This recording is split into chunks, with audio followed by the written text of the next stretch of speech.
What's up YouTube? My name is Jimmy and welcome to my channel Envisage. On today's lesson, we will discuss the underlying pathogenesis of hypertension, followed by the clinical manifestation, and finally the treatment algorithm for all the hypertension drug classes. So hypertension is a silent killer, which can lead to heart failure as well as kidney failure. Let's first start off with exploring the normal regulation of blood pressure through the body. There are two mainstays of how our body regulates blood pressure. And those two mechanisms are the barrel and the chemoreceptors, as well as the hormonal cascade known as the RAS system. So the barrel receptors senses pressure directly, while the chemoreceptor senses the change within the arterial blood oxygen levels. The baroreceptors are located on the carotid as well as the aortic arch, and in the event of low blood pressure, the receptor will transduce a signal via the 9 and the 10 of the afferent cranial nerve, which ultimately causes a downstream cascade, which leads to the adrenal gland release of catecholamines. So these catecholamines are norepinephrine and epinephrine, which in turn causes the vasoconstriction of the arterioles. So another way to regulate blood pressure is through the renin-angiotensinogen-aldosterone system. The renin-angiotensinogen-aldosterone system is a hormonal cascade that ultimately triggers the release of aldosterone. So aldosterone causes sodium reabsorption and potassium excretion, eventually leading to water reabsorption. So the RAS system initiates with the kidney sensing the lower renal perfusion and releases renin. Renin will convert angiotensinogen to angiotensin 1, and the lungs will convert angiotensin 1 to angiotensin 2. So angiotensin 2 have multitude of effects through the body, such as activating the aldosterone release via the adrenal gland, as well as arterial vasoconstriction, as well as ADH secretion to increase the water reuptake in the collecting duct of the loop of Henle. So in summary, let's put this all together with the following chart. So blood pressure ultimately is affected by cardiac output and vascular resistance. So the increase of beta-1 receptor of the heart and alpha-1 receptor of the vascular smooth muscle activation increases both cardiac output as well as vascular resistance, which ultimately drives the increase in blood pressure. And the activation of renin through modification of angiotensinogen to angiotensin 2 increases vascular resistance as well as the release of aldosterone from the adrenal gland to absorb sodium, which ultimately drives the blood pressure to increase. So the underlying pathogenesis of hypertension can be separated into primary hypertension and secondary hypertension. So primary hypertension is caused by obesity, unhealthy diet such as too much salt intake, as well as family history. Secondary hypertension can be due to multiple causes that originates from reasons that cause an increase in blood pressure. So below are just some examples of secondary hypertension. These examples include coagulation of the aorta, and as a result of narrowing of the blood vessel, blood pressure increases. Pheochromocytoma, which is a tumor growth that releases high levels of catecholamines, and as a result of the release of catecholamines binding to the arteriole, they cause vasoconstriction, which causes an increase in blood pressure. Hyperaldosteronism, which causes a rise in sodium of reabsorption. Cushing's syndrome is when the body makes too much cortisol, which causes an increase in blood pressure.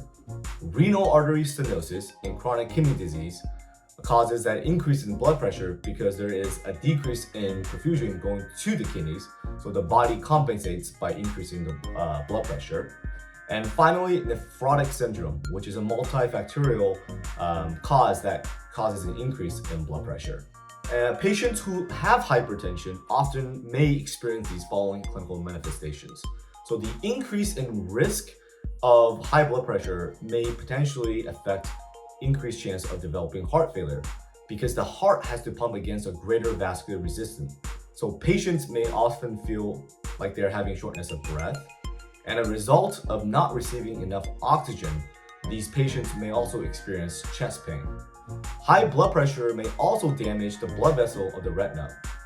The retina is one of the layered tissue in the eye that detects changes of light and imagery, and damage to the blood vessel of the retina may cause visual disturbances. And finally, the continuous increase in blood pressure will also result in an increase in intracranial pressure. This translates into headaches. Next, we will look at the acronym that comprises of all the medication classes for hypertension.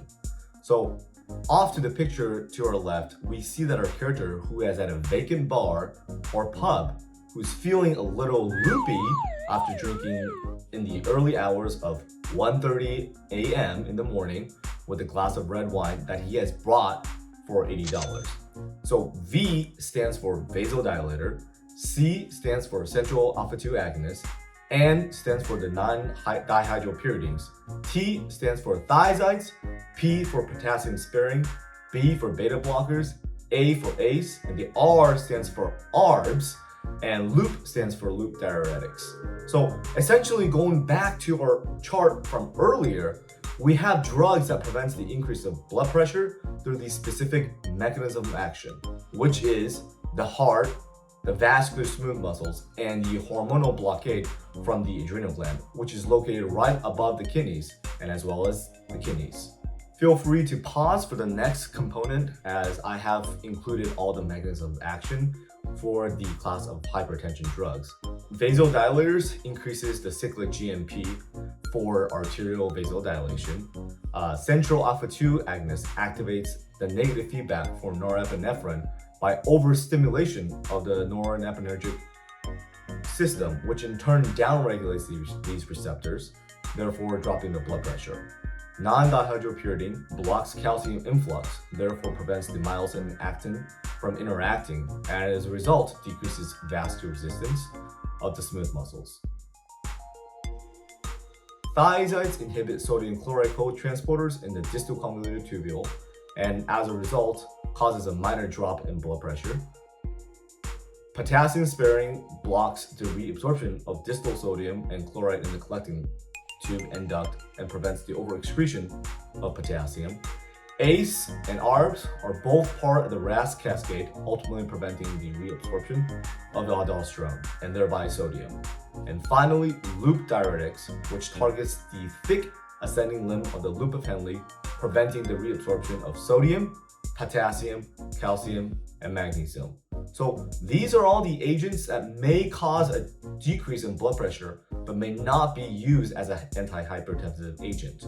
So loop diuretics have the effect of dropping pressure, but is usually used in patients with fluid overload, or beta blockers are usually used in patients who have had heart failure or acute coronary syndrome. Upon a closer look, the 130 time is the blood pressure goal for the systolic blood pressure, and the price for the wine at $80 is the diastolic blood pressure goal. Together, targeting less than 130/80 is a blood pressure goal target regardless of age and comorbidity as of the 2017 American College of Cardiology and American Heart Association. Thank you for watching. If you found these videos to be helpful and enjoyable, please consider subscribing and hit that notification bell for future videos. Please comment below and let me know what other content you'd like to see next. As always, let's continue to empower a different way to envision success, and I'll see you guys in the next one.